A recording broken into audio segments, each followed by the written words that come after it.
Only on 13 News Now, tension is building among Portsmouth city leaders. In newly obtained emails, Sheriff Michael Moore and Interim City Manager Mimi Terry spar over the future of the Hampton Roads Regional Jail and funding for the Sheriff's Office. Ann Sparacco joins us now in studio to break this all down for us. And what's going on there? Well, Dan, Nicole, both Sheriff Michael Moore and Interim City Manager Mimi Terry have different goals of what should come next for the Hampton Roads Regional Jail as board members discuss the possibility of closing it by next spring. But Sheriff Moore says a lack of communication is at the heart of this dispute. In emails obtained by 13 News Now, Portsmouth Sheriff Michael Moore expressed concern over the city's contract with the Hampton Roads Regional Jail. He pointed out the wasted space, saying Portsmouth has very few inmates in the facility. We only had a few over there. It was like 13 or 14 over there, I think, when I came into office. But we were paying for 250 spots. So I told him it would be something to work, to really get with the jail authority and see can we renegotiate this contract.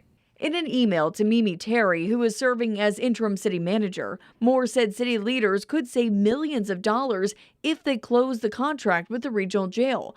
He expressed frustration over the lack of progress made, saying he feels the city is engaged in revenge tactics against the Portsmouth Sheriff's Office.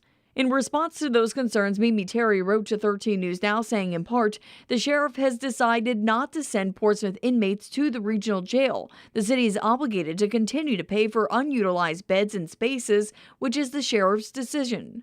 But it's not the only concern Moore expressed over the phone. He added the constant turnover in city leadership is getting in the way of his job as sheriff. It is hard to get anything done that's productive. It's just such a vicious cycle of constantly new people coming and going. And in the email, Sheriff Moore said he wants to discuss the possibility of the regional jail becoming the new Portsmouth City Jail. Terry told 13 News Now she wants the city of Portsmouth to be at the table to engage in negotiations to do what's best for the city if the facility closes. I'm Ann Sparacco for 13 News Now. Sheriff Moore says over the past couple years he's pushed for better pay for his deputies but received very little response from city leaders. Mimi Terry says city council members recently directed her to provide options for supplemental pay for the sheriff's office by this November.